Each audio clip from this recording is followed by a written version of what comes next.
E a mamona, se você pegar a mamona e transformar ela no óleo de mamona, ela pode ser usada até como combustível.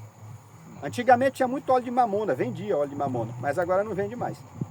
Que é perigoso? Essas receitas eu já passei por muito. Antigamente você tinha piolho, eles rapavam toda a cabeça da pessoa e aplicavam um pozinho chamado Neocídio. Alguém já pegou isso nessa época? E ainda amarrava um lenço na cabeça dizendo, sabe o que é Neocídio, gente? DDT, um dos venenos mais perigosos que tem. Aquilo a cabeça chegava a ferver, claro que matava o piolho, não tinha jeito.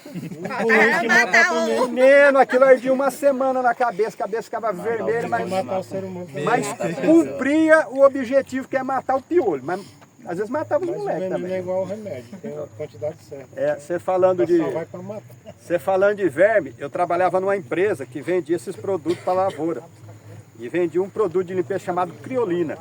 É extremamente forte para matar bactéria. Então o pessoal dava criolina para matar as bactérias do estômago. Qual que é o problema? Se você desse criolina demais, derretia o estômago do peão.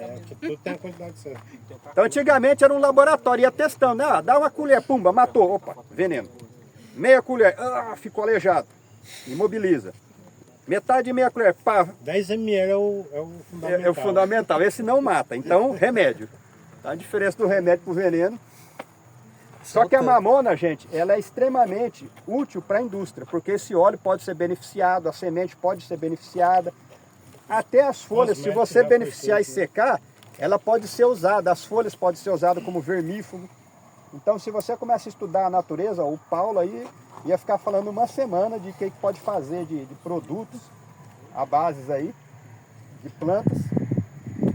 E por que eu falei, se você tem a base geológica bem estudada, você sabe o resto?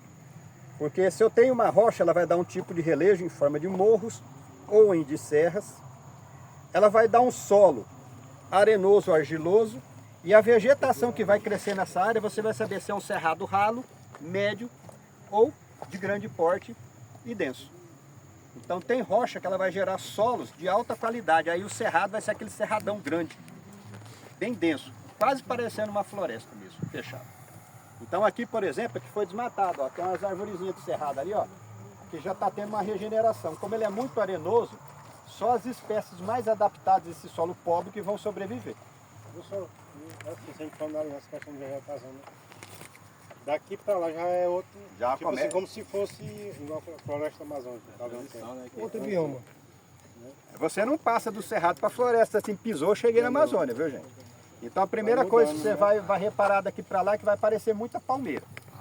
Principalmente o babaçu, que quando desmata ele vira praga. Olha lá, ó, a fazendinha ali está lotado. Vão reparando nos barrancos na estrada. A coloração vai passar de amarelo para rosada, depois vai ser acinzentada, depois para um negro escuro. Vai variando, branco. Então é a cor da rocha que está mudando. Então se muda a cor do solo, muda a cor da rocha. Qual que é o ideal? Fazer o trabalho de campo, essa é a parte ruim aqui no Tocantins, para qualquer tipo de coisa na época seca, porque a cor altera, a água altera a cor dos minerais. Então o laranjado vai aparecer um laranjado escuro ou um avermelhado, então já vai diferenciar na hora de você fazer o levantamento. Então o que a gente tem que marcar? Para lá, rochas metamórficas, formadas por colisão de placas tectônicas. Então aqui no passado tinha duas placas tectônicas que se chocaram. Uma desceu, a outra encavalou e foi erguendo a famosa Serra do Estrondo. Então aqui desceu, foi sendo consumida pelo manto. E essa daqui não é uma serra de grande porte. No Brasil nós não temos montanhas de grande porte, até 2.000 metros. Então você vai para outros países. A Aragomina deve ter o quê? 500 metros de altura? Acho que tem mais não lembro a altura lá daquele morro. Dá pra gente ter uma ideia lá. Chega perto de mim. A gente tem um pico, Não. a gente tem um pico 600, da neblina. 500, né? 500, 600. Pico da neblina. Então acima de 400 metros de altitude já considera montanha, viu, gente? Então nós temos uma montanha. Então lá Não neva, Mas tem uma montanha. tem uma montanha. Tem a questão da idade também, né? Se ela for muito antiga, muito velha, assim, já não considera mais montanha, como o Pico da Neblina, lá na Amazônia. Né? Não? Pessoal, dúvidas, curiosidade, eu falei meio rápido aqui pra gente. Vocês querem anotar? Vamos anotar aí. Ponto 1.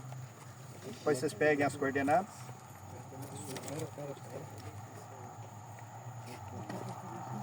Algumas palavras vão aparecer aí durante o trabalho de campo, a gente vai detalhando mais. Paulo, quer falar alguma coisa? Fica à vontade, se quiser falar. Fala da mamona. Fala da mamona. Já acabei, né? Falei da mamona. Ó, tem o capim colonial, viu? Ó, gente, a maior parte das gramíneas do Brasil não são do Brasil, vieram da África. Colonial é São um. pragas. São pragas, literalmente. Por isso que tem o nome bambaça, não sei o quê. Isso. E como é que elas vieram? Açaí. Voando? Trouxeram pra, entre aspas, usar para os animais comer, mas o que acontece? Nenhum bicho gostoso. Ninguém come elas, então fica assim, claro. E o pior, elas competem com as graminhas naturais que tem aqui do Brasil. Tem expectativas, mas elas não conseguem competir com essas que são mais fortes. O Cerrado tem uma graminha natural. Do Cerrado Tem daqui na região assim. sul, por exemplo, que a gente viu em biogeografia, tem várias espécies de graminhas lá, na região dos Pampas. Aqui na região é o agreste. Tem uma chácarazinha pra lá, mas é assim, é um lote. É o lote, Aí 2.000 hectares. Tem umas graminhas lá que Então. nativa mesmo, assim. Né? O agreste ele é resistente, só que ele tem baixo teor nutricional. Então a planta tem, o gado tem que comer muito. Você tem que fazer um complemento. Isso daqui, viu, gente? É só passando a máquina cortando e tacando veneno para acabar. Não tem jeito não. Ali eu moro ali no Lago Sul. O Lago Sul antes era fazenda, né? Era do outro lado da ponte. Era fazenda. Tanto é que tá difícil, porque a gente faz a limpeza. Arranca até pela raiz, mas depois volta de novo. E detalhe, o cerrado, ele tem muita raiz, então você corta, ele brota. Quem mora em sítio é uma eterna briga. Roça, corta. Corta, roça. Bom, ponto 1 é área de divisa.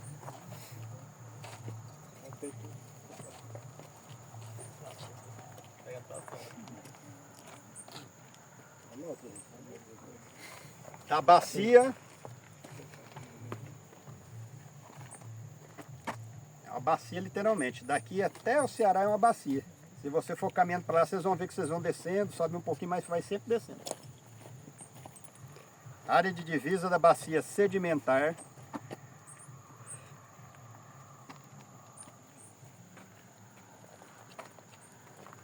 Do rio Parnaíba. É um ponto mais baixo da região, vai ser o rio Parnaíba. Solzinho gostoso, hein? Quem mandou morar no Tocantins? Notícia ruim é que vai aumentar, viu, gente? E Serra do Estrondo.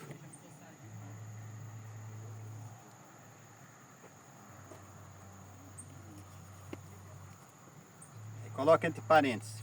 Complexo.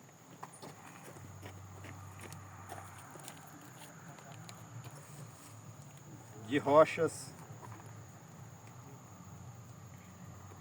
metamórficas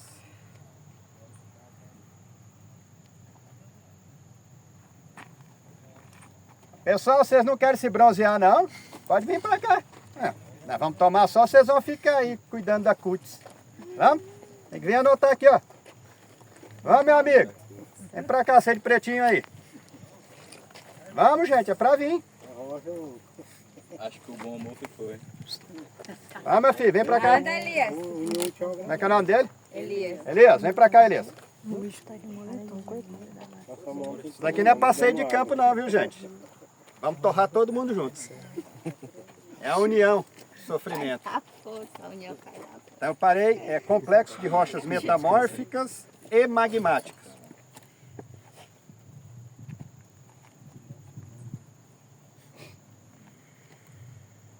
Do sal. Vírgula formada. Magmático, professor. Magmáticas, isso. E depois? Formadas.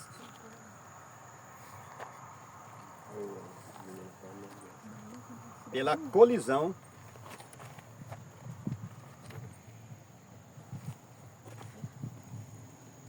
de placas tectônicas. Por sorte elas não estão colidindo mais. Já cessou o movimento. Pela colisão de placas tectônicas, qual tipo? Nós estudamos? Eu já esqueci. Convergentes, aí. Opa. Professor, não é bom falar sobre o processo de subdicção, né? Sim, vamos. Boa ideia. Idade média, eu vou colocar, idade média, Bem jovem, né? Bem jovem. 1 bilhão e 200 milhões de anos. Mais próximo, só Siqueira Campos, viu? É uma história. 1 bi. 1 bilhão. Novinha. Novinha, viu? Eles estão mapeando, parece que as rochas mais antigas do território brasileiro estão na Bahia e no Rio Grande do Norte. 3,7 bilhões de anos. Depois nós vamos explicar como é que faz essa datação. Aí o Paulo lembrou. E é bom, olha, Paulo, vai até boa ideia uma pergunta na prova, hein? Quando uma das placas, então uma placa vai bater uma na outra, uma vai subir e levantar a cadeia de montanhas, que a gente chama também de orogênese, a outra vai entrar para dentro do manto, que é chamada de subducção. Então o que vai acontecer com essa placa? As altas temperaturas do manto vão começar a consumir essa placa. E aí tem um detalhe interessante. Quando você tem o mar, a água do mar também entra, viu, gente? E aí o que eles descobriram? Que enquanto essa rocha está derretendo aqui, os processos magmáticos vulcões podem capturar esse material e essa água e jogar de novo para a superfície. O que eles descobriram nos Estados Unidos? Que até 200 ou 300 quilômetros, o material que foi consumido dessas rochas da base aqui, estava surgindo aqui pelas erupções dos vulcões e geysers nessa região. Então, subducção é quando uma placa é consumida pelo manto. Esse é o processo de formação da Cordilheira dos Andes? Isso. Todos os processos de grande montanha são colisão de placas. E aí, como eu sempre lembro, nessas áreas aqui é que você vai gerar a formação dos minerais preciosos. No caso do Himalaia, as duas subiram, né? Nenhuma desceu. Ou uma desceu. Não, uma Uma desceu. Ah, desce, tá. sempre uma desce. Tendência geralmente é a que está se movimentando entrar e empurrar ela. Depois a Porque- pastora americana que desceu um cara na americana. Aqui no caso é a placa de Nazca, na É, verdade. a de Nazca. Nazca. Aí na parte sul. Aí lá em cima é da América do Norte. Olha um detalhe interessante, gente, lá da formação da Cordilheira dos Himalaias e Himalaias. A Índia era um continente separado que ficava no meio do Oceano Índico. Ela começou a migrar, chocou com o continente, foi empurrando, formando a Cordilheira do Himalaia.